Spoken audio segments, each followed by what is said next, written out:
Welcome to Stoic Elixir channel. What makes Marcus Aurelius so extraordinary?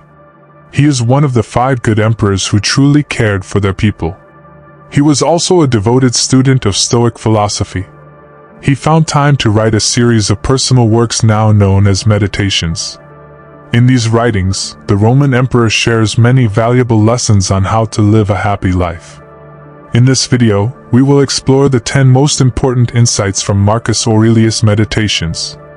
But before we begin, I'd like to ask you to stay with me until the end. You're here because you want to improve yourself.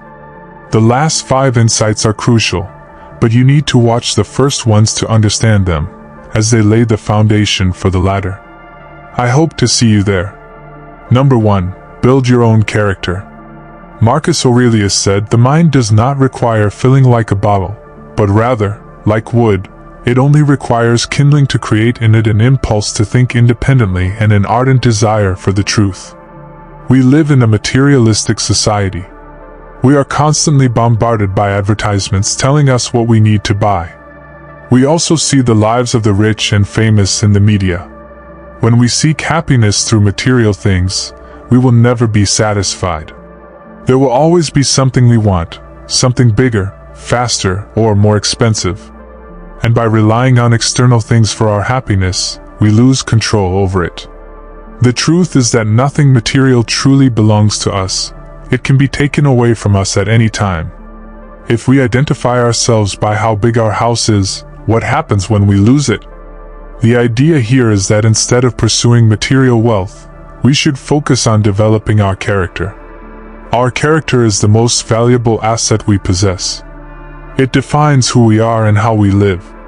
It's the only thing that can't be taken away from us, no matter what happens. We may lose our house, our car, or our business, but we can never lose our character. Our character can make us rise or fall in life and can leave an eternal legacy.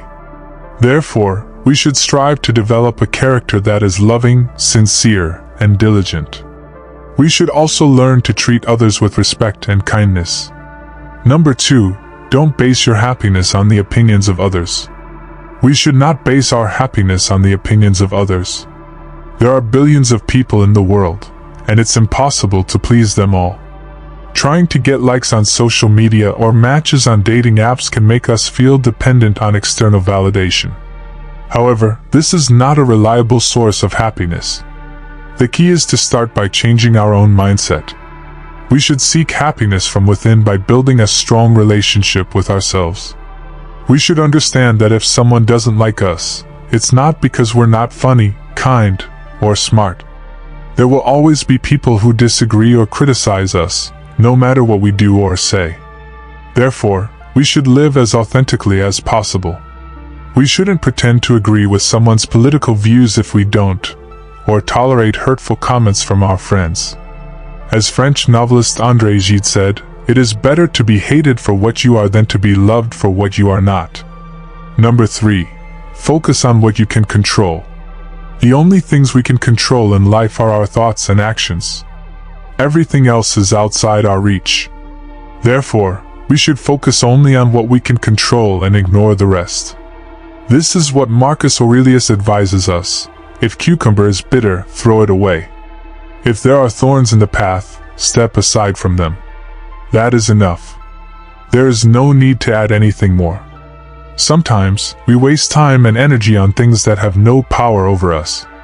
Emotions like anger can be useful if they motivate us to act against injustice, but often they are useless. For example, when we're stuck in traffic, we can choose to stay calm and listen to the radio. Or we can choose to get angry and honk the horn. Whatever happens, we're still in the same situation, and there's nothing we can do about it. We can't control other people, what they say, do, or think. Therefore, we shouldn't pay too much attention to them and focus on our own lives. Number 4. Turn your anger into motivation and creativity. One way to deal with anger is to channel it into something positive. Anger is a powerful emotion that can overpower us and make us act impulsively. When we explode in anger, we often regret our actions later and cause harm to ourselves and others. But what if we could use our anger for good? What if we could turn it into a source of motivation and creativity? The key is to recognize our anger and its consequences before it's out of control. We need to reflect on how anger affects our lives and relationships, and how we can choose a different response when we feel angry. Instead of letting anger control us, we can harness its energy and intensity to create something useful and beneficial for ourselves and others. We can channel our anger into constructive and innovative projects that express our feelings in a positive way. Number 5. Change your negative thoughts. Another way to deal with negative emotions is to change our negative thoughts. The Roman emperor and philosopher Marcus Aurelius said, "You have power over your mind, not outside events. Realize this, and you will find strength." He meant that the way we think about things determines how we feel about them. Our negative emotions are often the result of our negative interpretation of reality. For example, imagine two friends, John and Bill, who are invited to the same birthday party. John is very social and looks forward to the party. He sees it as a great opportunity to meet new people and have fun. Bill is very shy and dreads the party. He thinks he'll be alone and awkward, and that no one will like him. The same situation can evoke very different emotions depending on how we perceive it.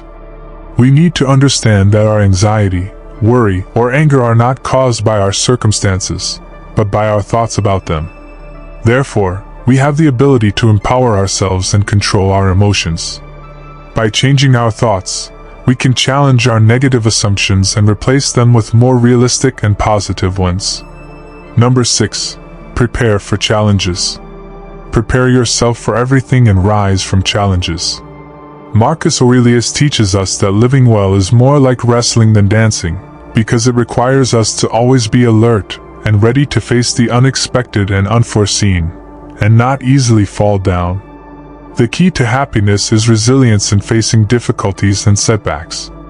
Interestingly, those who succeed and thrive in their lives see challenges differently and are prepared for any outcome.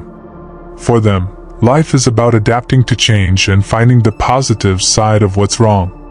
When you don't let failure stop you, you can take small steps and move forward despite fear and resistance.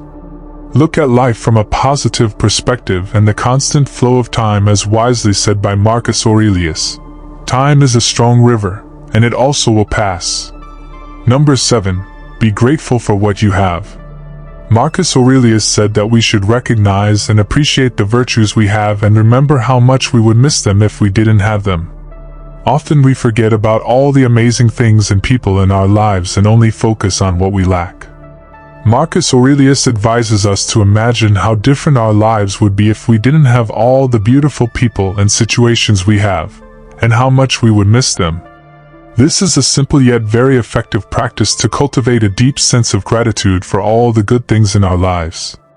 We often overlook the simple pleasures in life, such as living, having close family and friends, the ability to love and enjoy, because we are too focused on what we lack and what's wrong. Being grateful and appreciating what you have makes you feel good and increases your level of happiness. Number 8. Be tolerant and avoid judgment.